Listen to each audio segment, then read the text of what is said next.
La constructora que es toda una leyenda en México ahora está en bancarrota. Pasó de ser la principal constructora de México y Latinoamérica a terminar en la ruina. Construyeron el imponente Estadio Azteca, la Basílica de Guadalupe, el Palacio de los Deportes, la hidroeléctrica La Yesca, la hidroeléctrica El Cajón, entre múltiples obras más. Es la constructora más emblemática de todo México con obras multimillonarias. Pero en la actualidad está en plena bancarrota y trata de respirar para apenas poder sobrevivir. ¿Cómo pasa una empresa ampliamente exitosa que cotizaba en Bolsa Mexicana de Valores y en la Bolsa de Nueva York en Wall Street a convertirse en una mediocre empresa que a pesar de su experiencia se fue en picada a una ruina total? Esta es la historia de Ingenieros Civiles Asociados, ICA. ¿Malos manejos administrativos? ¿Cambios en el comité ejecutivo después de la salida del hijo del fundador? ¿Soberbia de sus directivos? ¿Explotación laboral a sus empleados e incumplimiento de pago a sus subcontratistas? ¿O simplemente les llegó el karma? Hoy te hablaremos del por qué una empresa de tanto renombre y éxito pasa en tan solo 4 años de ser líder en el ramo de la construcción a nivel mundial a irse todo al carajo. Antes de iniciar con el video, no olvides suscribirte y activar las notificaciones.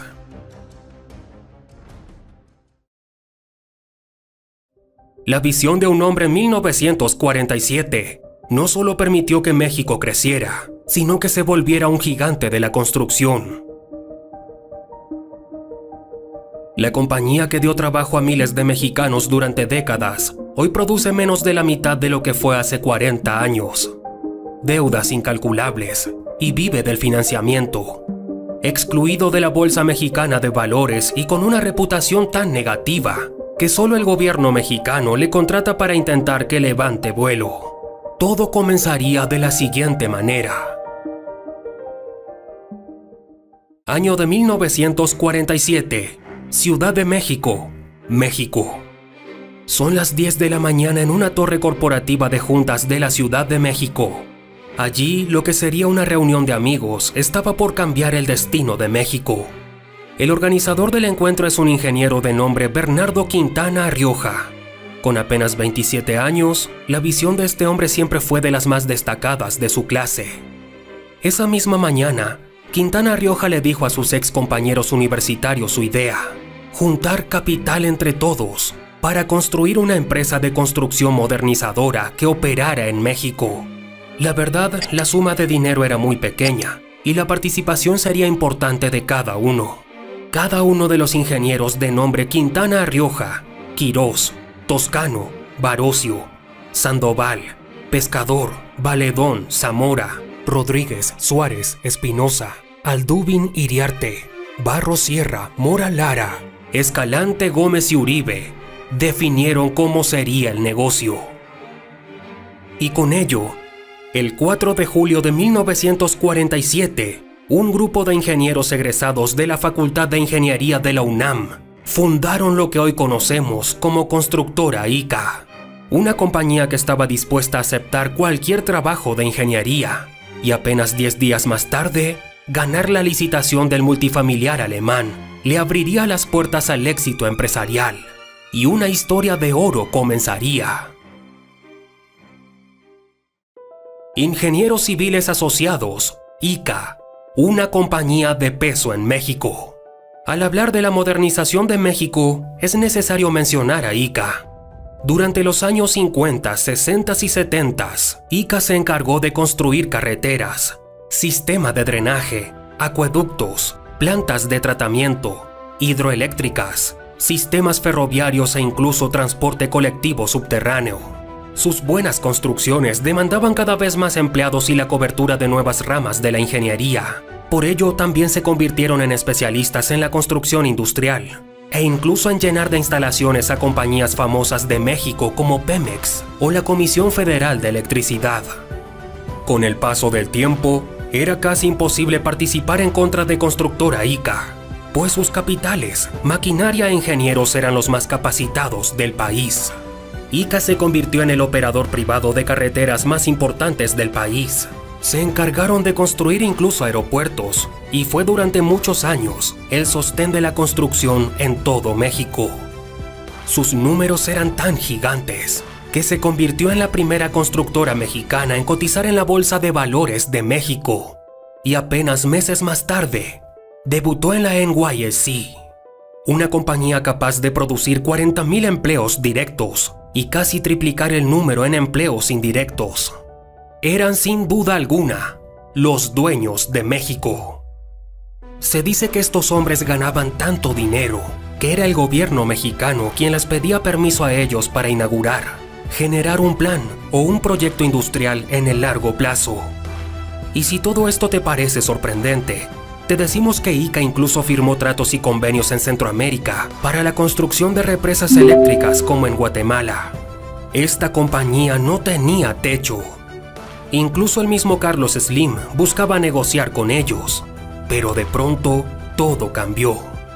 Los problemas de estructuras y de los herederos comenzarían. ICA comenzó a tener números en rojos por sus socios.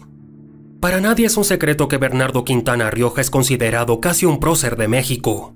Tras su muerte en 1982, su empresa logró mantenerse a flote por muchos años, pues había construido una estructura sólida y eficaz para ganar licitaciones, obtener beneficios económicos y encima, conseguir entregar grandes proyectos. Su hijo Bernardo Quintana Isaac hizo lo propio y emuló al padre, al fundador de ICA, de forma respetable. Él intentó hacer lo mismo con sus hijos, pero es ahí donde todo se vendría al carajo. Falta de carácter, falta de liderazgo, falta de visión. Son solo algunas donde los nietos del fundador simplemente les quedó grande el saco y los zapatos del abuelo y del padre. Llenar los zapatos del fundador, una persona tan capaz y visionaria, no era una tarea nada sencilla. Simplemente los nietos no supieron administrar de forma efectiva la empresa.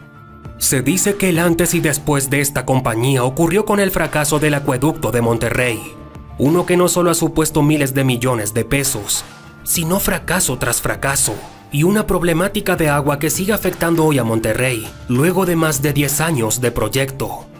Después de la crisis del 1994, una crisis que más ha golpeado a México, se comenzaron a rumorar temas de corrupción en la empresa. Hidroeléctrica La Yesca, la segunda presa con la cortina y cara de enrocamiento más alta del mundo. Un tema muy controversial fue la licitación de la hidroeléctrica La Yesca, donde ya existía otra empresa que había ganado la licitación para la construcción de la misma, pero curiosamente en el sexenio de Felipe Calderón, se volvió a licitar y dieron como ganador a la ICA.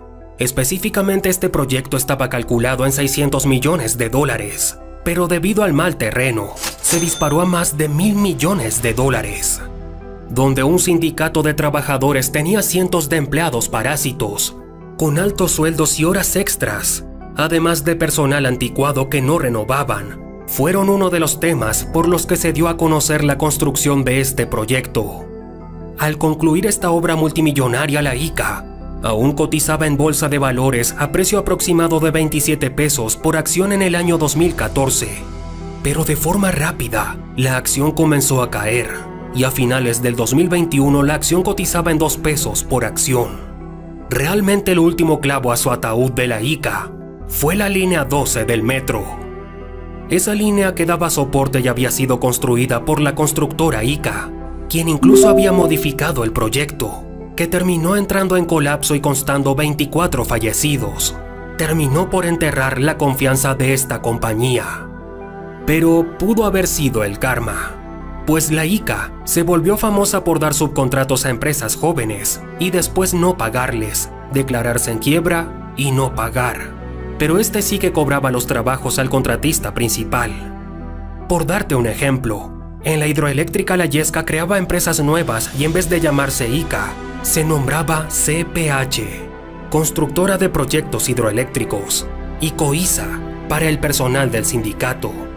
De esta forma, los miles de empleados contratados estarían bajo contratos de empresas nuevas y no crearían ninguna antigüedad con ICA, además de liquidar al personal con bajos montos a los que realmente les correspondía, y darlos de alta con bajas categorías para que no tuvieran derecho a un sueldo justo.